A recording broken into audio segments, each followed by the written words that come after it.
Good afternoon. Welcome to our third session of Living in the Texas Hill Country. With us, we have Dr. Jason Banta, and he's going to be talking about stocking rates and forage systems. Um, so uh, I will let you introduce yourself and get us started. Well, thank you very much. Thank you all for having me today. Just a quick introduction. I am an extension beef cattle specialist for Texas A&M AgriLife Extension. Grew up in Central Texas around the Waco area in McLennan County. Did my undergrad at Texas A&M and PhD at Oklahoma State, and then I've been a specialist stationed out of the Overton Center since 2005. So happy to join y'all today.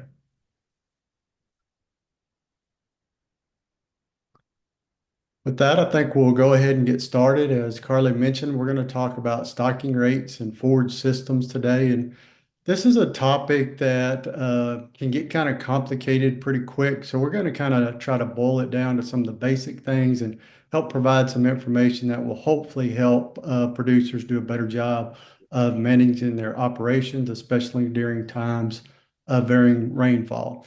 And so before we get into stocking rates, I think it's important to talk a little bit about forage systems because depending on what type of forage system we're dealing with, that's going to impact some of the things we're going to do from a stocking rate standpoint. So when I think of a forage plan or a forage system, what goals do I have in mind? Well, one of the things that I want to do, and I think most producers are going to want to do, is we want to maximize the number of days that we're actually grazing cattle and not having to feed hay. We're looking to reduce or eliminate supplementation, but while we're doing that, we still need to keep good performance on those cattle because we can really extend those grazing days, but if we don't have adequate forage out there, it's going to hurt our pregnancy rates, it's going to hurt our weaning rates as well. So we need plenty of high quality forage when we're maximizing the number of those grazing days.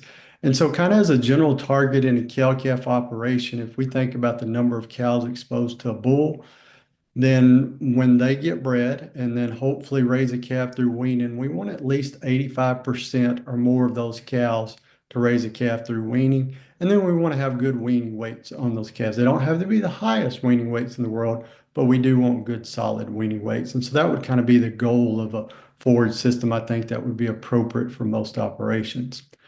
It's important when we think about forage systems and stocking rates that they're customized to each operation, the soil type on those operations, and then various resources. And so some operations are better suited to incorporate some annual forages in their program, where that may be less available to other producers, depending on what equipment, resources, and other things they have in play there. So when I think about a forage system and also stocking rates, we have to think about where we're located in the United States, where we're located in the state of Texas, because temperature is going to impact the length of our growing season. And so you can just see within Texas, we have a huge variation from down in deep South Texas in the valley all the way up to the Panhandle. When we look at most of central Texas, it's going to be pretty similar, but definitely as we move further north, that growing season gets a little bit shorter. And so that just means we have to be prepared for that when we develop our forage system. The other thing we have to be mindful of is rainfall. And so from in the United States, typically when we start on the East Coast, we start with pretty high rainfall. As we move to the center part of the US, we decrease rainfall quite a bit. You can see a big variation across Texas, and we'll look at that in more detail in the next slide. We get into the western part of the United States, even less rainfall. And then when we get on the far west coast, we get into some areas of pretty high rainfall again. But that rainfall amount is going to impact what forages work best in our system. And then also, if we're stockpiling forages in our system, how long we can stockpile those forages. So specifically, when we look at Texas a little bit more, if we look at Southeast Texas here in the kind of bright purple color, we're talking about typically above 54 inches of annual rainfall. And then you can see that decreases as we move west. When we get kind of in the center part of the state here, we'll range from 34 to 38 inches to about 26 to 30 inches. And then if we get a little further west and a little further south, that continues to go down all the way less than 14 inches a year when we get out towards El Paso. So depending on where we're at, even with the same forages, that rainfall amount will really impact our stocking rates.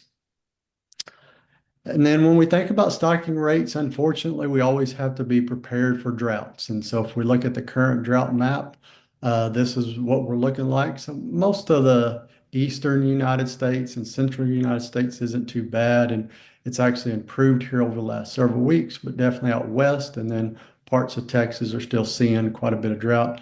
Although I will point out that for those of you who watch the drought map pretty close, you notice this part of Texas has really improved over the last couple of weeks, and we'll probably see some more improvement this next week as well. So, Dr. Banta, I have a quick question for you. So, with that drought map, do you know how often they update that map? Is it like a weekly, bi-weekly? Great question. They actually update that map every week. They technically update it on Tuesday, but they don't release it till Thursday. Okay. That throws some people off sometimes is we may get a big rain on Tuesday evening or Wednesday, and they're expecting it to show up in that map on Thursday. It won't show up until the following The Thursday. following week. Yeah, great question. I really like that you included the whole United States in that picture there, because I think we get so used to seeing just the Texas one, and in our area, we always question, well, why is the red just on us? So it's unfortunate that there is red everywhere, but it is kind of, I don't know, it kind of lightens it to see that it is more places than just us. So I'm glad that you included that. It does. The other reason I like using the entire US map is because it has impacts on cattle prices, Mm. because cattle prices are affected by what's going on across the entire United States. It has impacts on hay prices. It has impacts on corn and grain prices. And so I like looking at the entire map. Now, the other thing that producers can do if they want to is you can actually narrow down and look at just the state of Texas. And then they added a feature here about a year and a half ago, maybe 2 years ago, where you can actually compare two maps side by side. So you can look at from week to week there, and you can do that either on a national level or on a regional level or on a state level if you like to do that. And you can go back in time and look at, what did the map look like a year ago this time to see where we were at. So really good tool for producers to look at to kind of see where they're at, especially for new producers that are maybe moving to an area that they're less familiar with. They could go back and kind of look at some historical maps to see what they may need to expect for that area. So, and then throughout Texas, we have what we call different vegetation zones. And so that just is an indication of different forages grow better in different areas. Now, we have some forages we'll see in large portions of the state, but then other forages are a little more regionalized. And so we just have to be aware of that. When I think about cow-calf operations, those are going to be based on what we refer to as perennial forages. And what I mean by perennial forage is that's a forage we don't have to replant. It's going to be there. And for most of our perennial forages, they're going to be there 30, 40, 50, 60 years.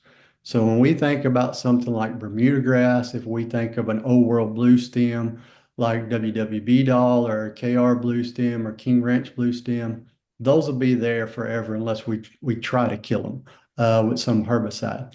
We do have what I would refer to as some short-lived perennial forages. That would be alfalfa as an example, where typically after about 4 to 6 years, 4 to 7 years, production just goes down really low. But then we have what we call annual forages, and these are forages that are coming back from seed every year. And so sometimes that seed that we plant as producers, sometimes that's those crops that just produce enough seed on their own that they volunteer and reseed. And an example of that would be something like annual ryegrass. So we don't technically have perennial ryegrass in the state of Texas. They do in other parts of the United States, but a lot of producers have annual ryegrass that it just produces enough seed on its own that even if you haven't planted it, it'll come back from seed every year from when somebody planted it previously.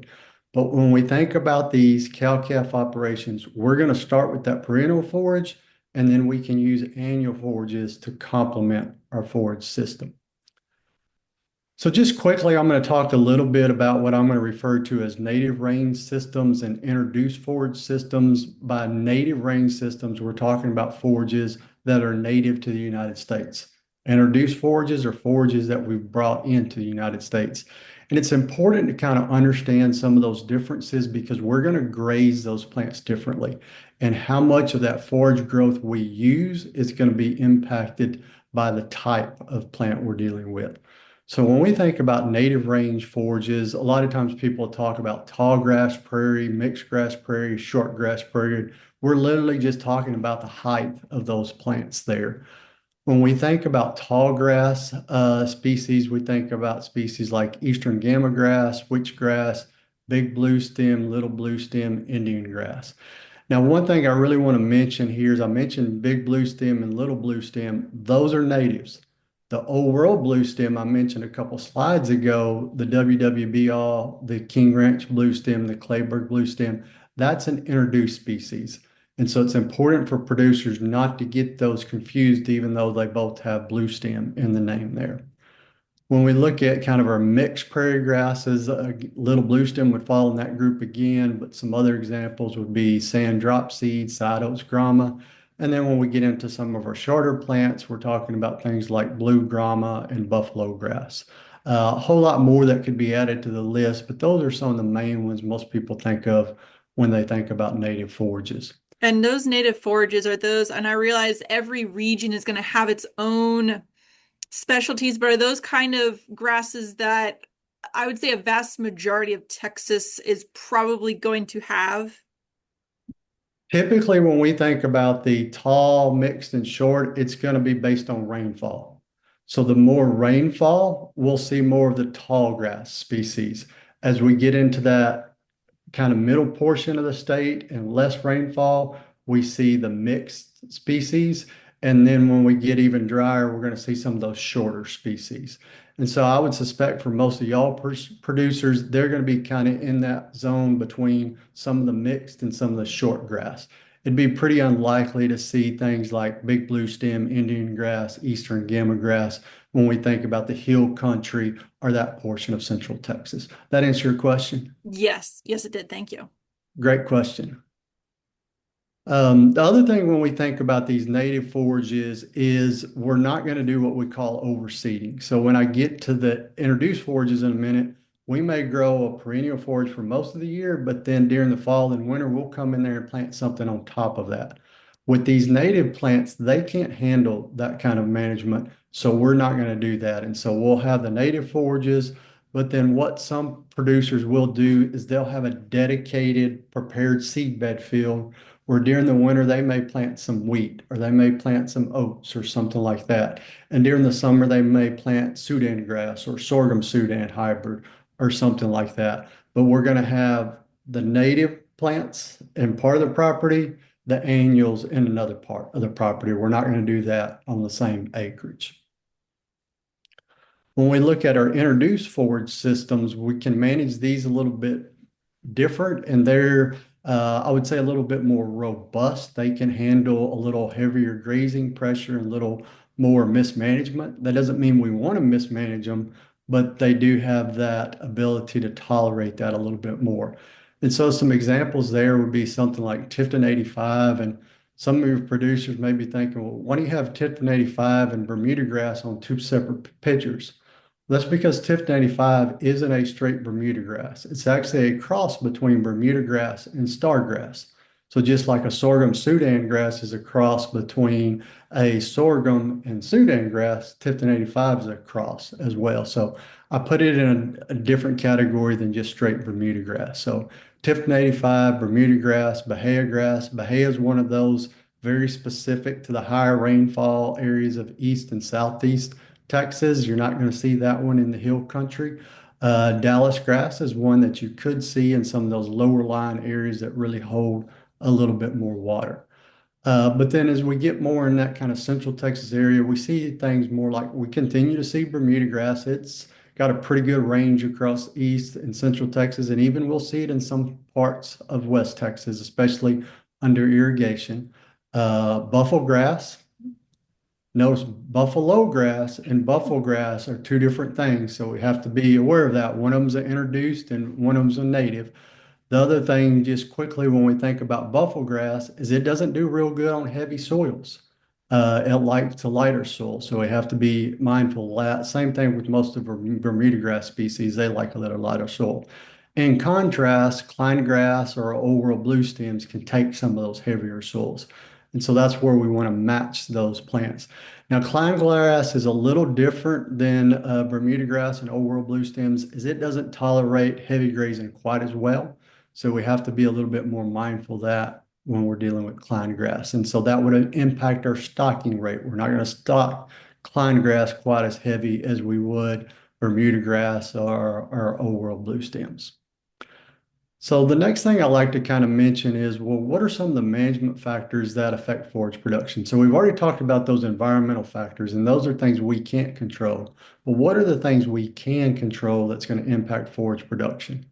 One of those is going to be fertilizer, and the big part of fertilizer is nitrogen fertilizer. That's going to be the main thing plants will respond to. And then if we have a deficiency, potassium would be the next thing. Sometimes we need a little bit of phosphorus, but really when we're thinking about our grass species, it's going to be about nitrogen primarily, and then potassium. And so depending on how much fertilizer we put out, that's going to impact our forage production. And a question that I've gotten a lot over the last 5 or 6 years, especially when fertilizer prices shot up a few years ago, as producers would ask, is it a good idea to reduce the amount of fertilizer they put out? And the first question I would ask them, are you going to reduce your stocking rates? And typically they would say no. Well, if you cut back on fertilizer, but you don't cut back on stocking rates, automatically you're overstocked, and that's not going to be a good situation. So it could be a good strategy to cut back on fertilizer as long as you're cutting back on those stocking rates as well. And then another thing that's going to impact forage production is grazing pressure, and we influence that grazing pressure through stocking rates. So this is actually a picture I took a little east of College Station here several years ago. These two pictures are taken about 100 foot apart on the same day. This was actually during the drought of 2011, for those of you who remember that drought. And so if we look at this picture, while there's not a tremendous amount of forage production, that's actually quite a bit during that time. And you can see there's some forage out there, and they actually made a little bit of hay in the background. The picture on the bottom right, first of all, there shouldn't be any cows left on that property unless that is our sacrifice pasture. Okay, and what we mean by sacrifice pasture is that's where we're going to put those animals to feed them during a drought so we don't damage the forage on the rest of the property. But you can see vast difference in these two properties. They got the same amount of rainfall, most likely have the same soil type there, but just through management, one with good management, one with poor management, you can see how much difference in forage production we have.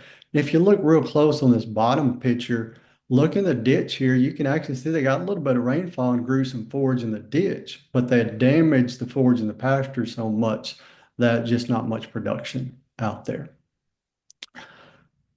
Another place we can look at this is actually some work done at Overton by our forage researcher, Dr. Monty Roquette, and this is the average of a couple years of data. And he looked at stocking some winter annuals, and so this was a combination of small grain rye and ryegrass overseeded on Bermuda grass. And don't worry so much about the forage species here. What I really want everybody to focus on is the stocking rates and what that did on animal performance and gain per acre, but especially animal performance.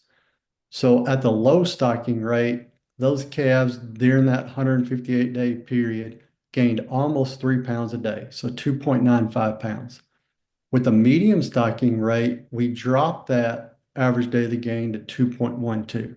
The reason we dropped that performance there is we're forcing those cows or those steers in this situation to be less selective and to graze a lower quality portion of that plant.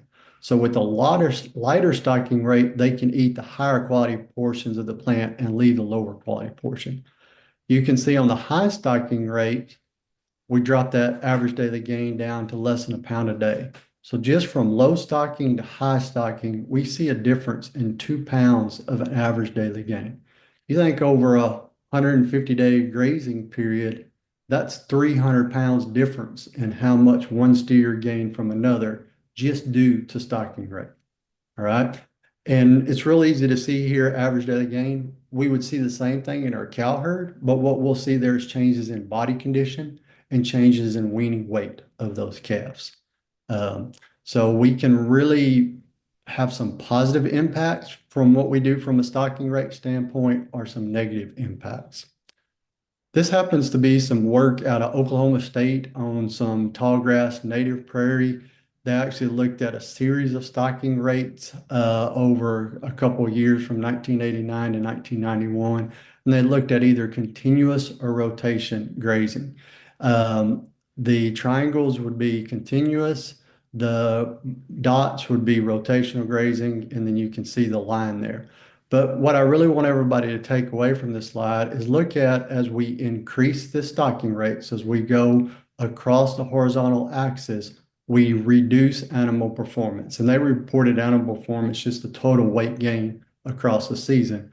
But as we move from the left of that graph to the right of that graph, we decrease animal performance as we increase stocking rate, just like what we saw on the previous slide with the cool season annuals.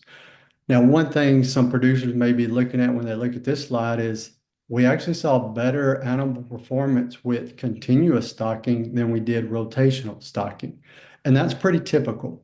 And the reason that is because typically with rotational stocking, it's our nature to try to use more forage than what we probably should out there. So we're forcing those cattle to eat something that if they had their choice, they probably wouldn't. Now, does that mean we want to just use continuous stocking? No. Rotational stocking is something that's definitely we want to look at, and we need to make sure we have some level of rotation or at least the ability to rotate in most situations because it gives us flexibility if we want to cut some hay or some forage off of that property. If we have some highly palatable forages and everybody does, you may not realize they're on your property, but there's some really highly palatable native annual forages that under a continuous stocking rate, you'll never see them. Once you stop grazing those pastures for a little while, all of a sudden you'll see some forages there that you didn't realize were there all the time. And then especially if we want to look at planning a cool season annual on some property rotation is very important there. So I'm trying to think how to ask this question. So I feel like continuous grazing is one of those practices that obviously there are properties out there that can definitely use continuous grazing. There's still people that use it today, but would you say continuous grazing is one of those practices that I don't want to say is falling out of style, but with a lot of the properties that we have now here in Texas, continuous grazing is not as common as it used to be. People, I'm not going to say they shouldn't do it, but with property sizes shrinking, continuous grazing maybe not may not be the best option for a lot of properties. Rotational grazing is going to be better. I'm Yeah, probably and I, phrasing that question very poorly. I don't know if you quite understand where I'm kind of trying to go with it. I just don't know how to quite word it. well, let me take a shot at it, and if I miss the mark, you can tell me, and we'll take another shot at it. Works for me.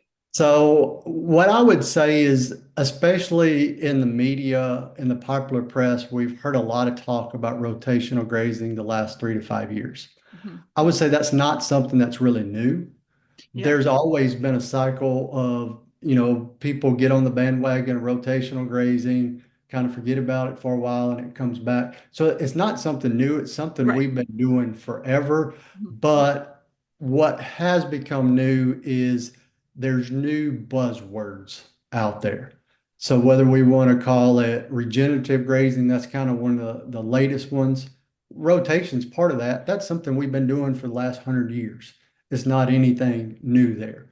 When we look at property sizes, it is, especially on those smaller properties, it's much easier to overgraze those. And so we Mhm. definitely have to be more mindful of having the ability to rotate on those smaller properties to make sure we give that forage some rest. Um, the big thing on those small properties is make sure we don't overstock. There's always going to be a tendency to do that. And if we do, that's where rotation is going to be a little more critical in my mind, is that we have those animals on part of the property, we're feeding them extra to make up for that overstocking we have, but then we're letting part of that other property rest. Whereas on a bigger property with rotational grazing, we're just going to rotate and we're not necessarily going to be feeding year round. Does that kind of answer what you Yes. were asking in some context? Yes. Yeah. And sometimes resting for some of those smaller properties may mean just you straight up sell your livestock for a little bit and then purchase new ones to bring them back on. Definitely. The one thing I would make sure producers are mindful of, and that's a great strategy, is make sure they understand the tax implications as far as their ag valuation if Yeah. they do that. I don't want somebody from a forage management standpoint, that's a great strategy, and I'm going to say that. But I don't want somebody coming back and being mad if they lost their ag exemption Right. because they didn't have animals there for a few months there. So just make sure they understand what their requirements are. And unfortunately, those requirements vary from county to county, and they vary how they get interpreted. And what may be the requirement from an ag use valuation may not coincide with what is the best management practice for that forage resource. And so That finding what works best there can be a challenge at times. that is definitely a great clarification and point for people to realize is, yeah, you may need to pull livestock, but if you are ag valuation, you, Yeah, yeah, and that's where it gets back to we have that pasture that we're kind of sacrificing for a yeah, little bit, and we're feeding some hay and some grain and something else there while we're letting the rest of the property rest a little bit. good point. Thank you. One thing that I think is important we think about is stubble height. And the ideal stubble height is going to depend on what plant species we're dealing with, especially like those tall native species we're talking about. We have to keep those plants pretty tall. With some of the shorter ones, we get a little shorter, but we still need to make sure we keep an appropriate stubble height out there. And that's because that stubble height is correlated to how much root we have. And the more we overgraze those pastures, the less root we're going to have. And so the less drought resistant those plants are going to be, and less forage they're going to be able to produce when we do have rain. So I kind of like to go through just a series of pictures to kind of help get this in everybody's kind of a reference point there. Is if we look at something like this is kind of what we would expect from a root standpoint. That root's not going to be able to explore a large portion of soil and pull more water and nutrients there. Still overgrazed in this situation. We got a little bit more root mass there at a much better level from a stubble height standpoint, and you can see much more root mass there. And we're going to be more drought resistant in that standpoint. And then this is more what we're shooting at. So a very appropriate stocking rate, got plenty of stubble height there and plenty of root mass in that situation. So some additional things to think about when we think about stocking strategies and factors is first of all, stocking rate's a moving target. Okay. So we're going to kind of pick a goal and shoot for that, but we have to realize when we get in a drought, we may need to adjust, just like we talked about, we may need to pull some of those animals off that property during a drought. One of the questions that often comes up is how many acres do you need per cow-calf pair?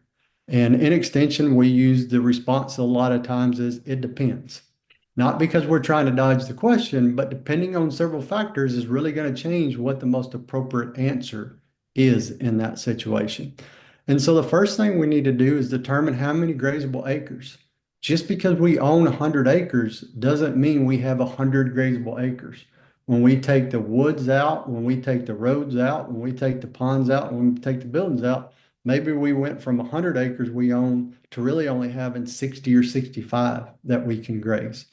And so there's a couple tools you can use to help you identify that. One is the USDA Web Soil Survey, which is an online tool, which is a screenshot of what I have here. And you can highlight your woods and figure out how big they are. Or you could go to Google Earth or Google Maps and do something similar, but figure out how big those woods are. And then the other thing is we need to determine soil types and those kind of things. So if you look at this map, this is an area here in Central Texas. I just went and made a rough outline, and you can see it actually color codes different soil types here, all right? And so for this example, we'll just assume all those acres were grazable except for the water here that was a flood control lake. But make sure you do account for woods and those kind of things. You see these different colors here, as I mentioned, that goes back to soil type. Not all those soils are going to have the same production potential. And so one nice feature of this tool is it'll help give you an indication of which soils are going to have more potential to produce forage and which soils may produce less. Now it's going to give you a number. That does not mean that's how much forage is going to be produced on your property because they don't know what species of forage you have, what your grazing management is, how much fertilizer you have. But what it is a good feature is if we look here on this map, it shows us this dark blue here, which is a Gowan clay loam. It says frequently flooded. If you look at that, that's along a creek here that's running.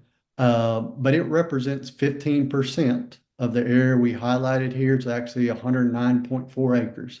So you could go in and make one of these maps for each one of the pastures on your property if you wanted to, but it puts a forage rating of a little over 7,000 pounds of forage production here. If we look at this red, this is actually going to be the lowest productive soil here. This is a gravelly fine sandy loam, and you can see only about 4,500 pounds of forage production. So if you had a whole lot more of that red on the map than the blue on the map, that would really change how you would want to stock that property. And so that's something we forget a lot of times is we look at a property and assume it's all the same. We got to think about that soil underneath. So this is, I think, what most people think about when they think about stocking rates is how many acres do we need per cow-calf pair and what goes into that. And so I'll take just a little bit to set this slide up and then we'll talk about it in a little more detail. So just kind of as an average, if you look at a cow throughout the year, her intake's going to change depending on whether she's nursing a calf or not on forage quality. But kind of a good rough estimate is about 2.25% of body weight throughout the year. So a 1,000-pound cow of a moderate quality forage would consume a little over 8,200 pounds of forage. I went ahead and figured out some forage estimates for her calf and figured roughly over 1,500 pounds here. So the cow and calf together, a little over 9,700 pounds of forage. Now, are we going to let them eat every bit of forage out there? No, if we do that, think about what that's going to do to our stubble height, think about what that's going to do to our forage production. So on our introduced forages, that Bermuda grass, those old world blue stems that I talked about, we can utilize a little heavier. Let's say we're going to let the cows consume 70% of what's out there. So that can kind of give us an idea of how much we would need to produce. So if we take 9721 divided by 0.7, that tells us we would need to produce 13,887 pounds of forage there. And so then if we had a rough idea how much forage we could produce per acre, that would tell us how many acres we need per cow-calf pair. So I went ahead and figured 4,500 pounds of forage production here. So we would need about 3.1 acres per cow-calf pair. I would say that would be pretty appropriate when we're looking in that 33 to 38-inch rainfall area with roughly 60 to 100 pounds of nitrogen per acre. If you're not using any nitrogen fertilizer and you're lower than that from a rainfall standpoint, then we're going to need some more acres per cow-calf pair. Okay. Just roughly for a lot of producers kind of along that I-35 corridor is probably start somewhere around that 5 to 7 acres per cow-calf pair, and then you can adjust off of that. I'd be a little more conservative start with, and then if doing a really good job for a few years, you make it back off a little bit. The big thing I want to point out here is so that's a 1,000-pound cow. We have very few 1,000-pound cows out there anymore.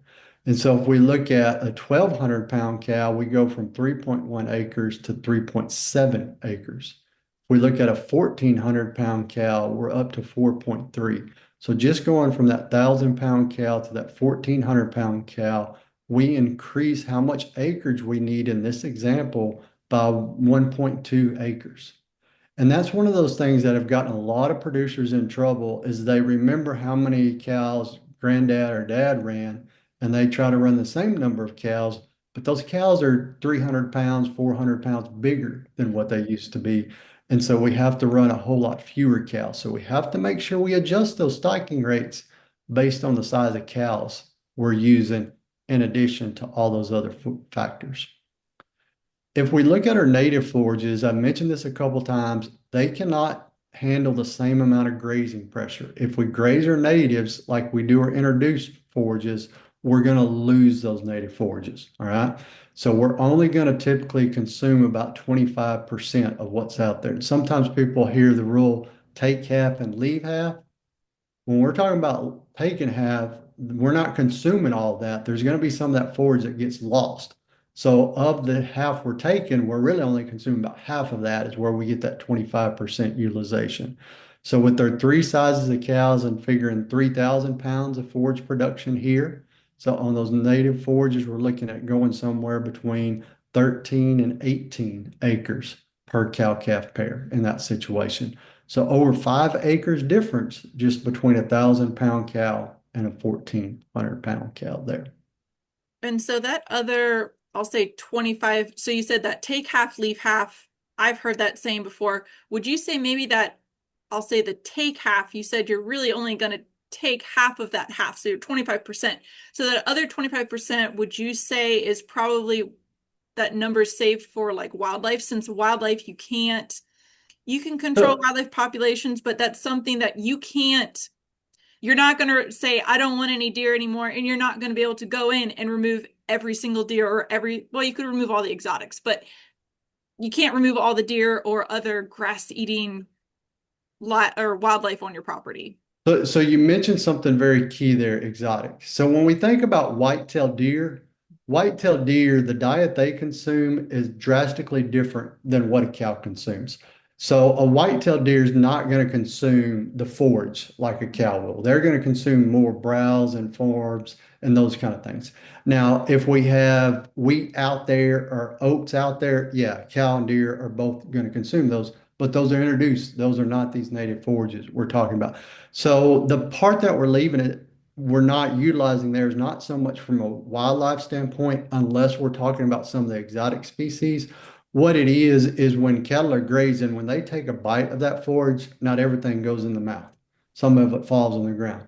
When they're walking through that forage, they knock some of it over, and it's not still part of their growing plant, but they're not using it for consumption either. So it's that 25% that we're not leaving with the plant, but that we're not utilizing is more will fall in that litter category.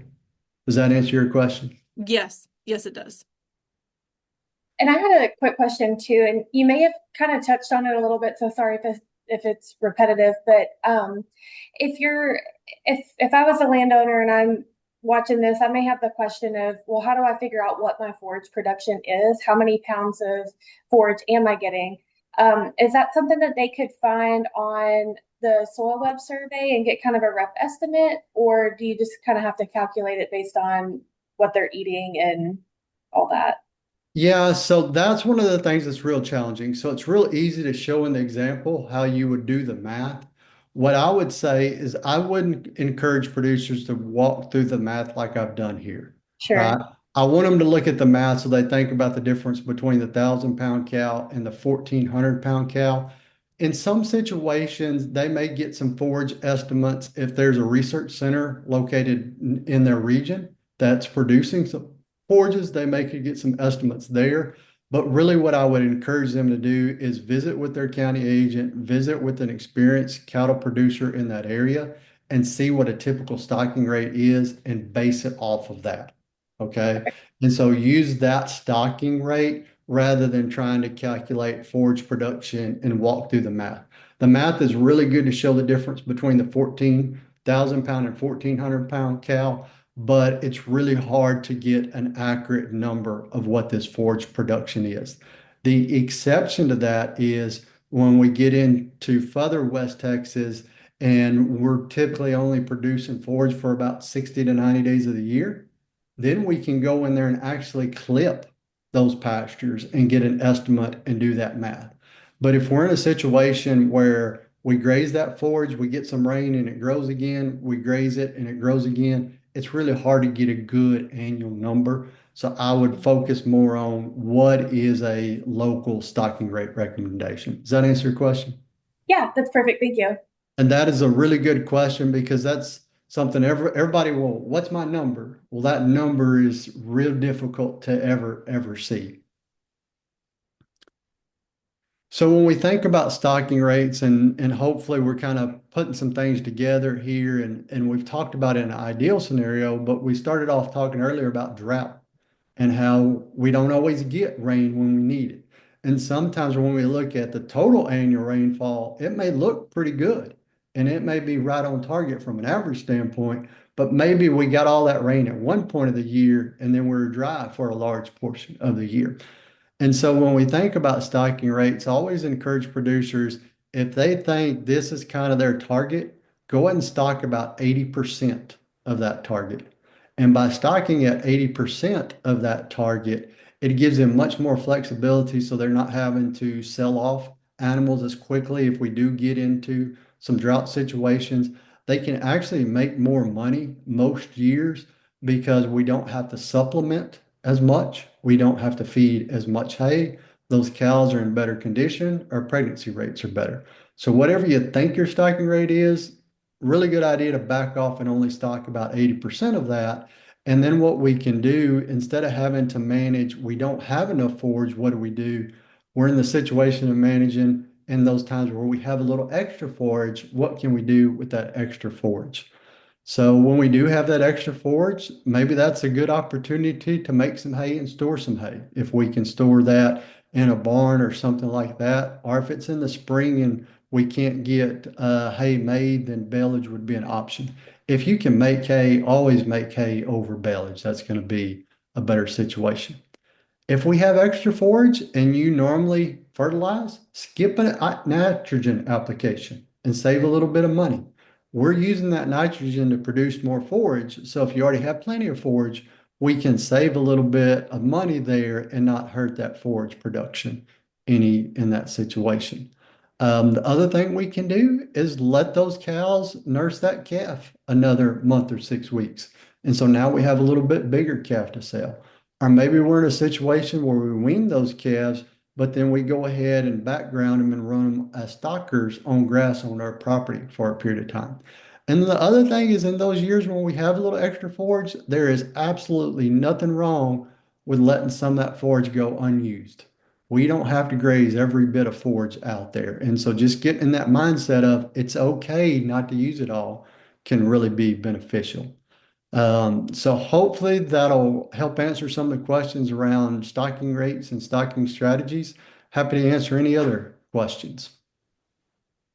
Thank you so much, Dr. Banta. And I think it's one of those things where stocking rates are one of those things. I mean, it's hard, it's challenging, and it's just unfortunately, it's one of those things where you kind of you have to just you have to study your property. You have to see a lot of it in person to understand, okay, I can add more mouths. I need to pull mouths off. See those warning signs of it is time to remove mouths versus, okay, now I can put some more mouths on the landscape. And you said it perfectly, Liz. It's about experience, and it's something with time you get better. And always you're better off being conservative to start with.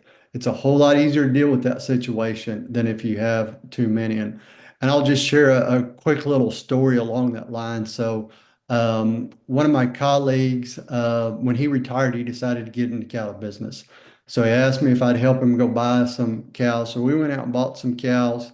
And he called me up in May and he said, we need to go buy more cows. And I know him well enough. I said, we're not buying any more cows. He said, Jason, you don't understand. I have all this forage. We got to go buy more cows. I was like, we're not buying any more cows. I said, you call me in July. And if you want to go buy some more cows, then we'll have the discussion. And he called back in July and he said, I'm glad we didn't buy any more cows.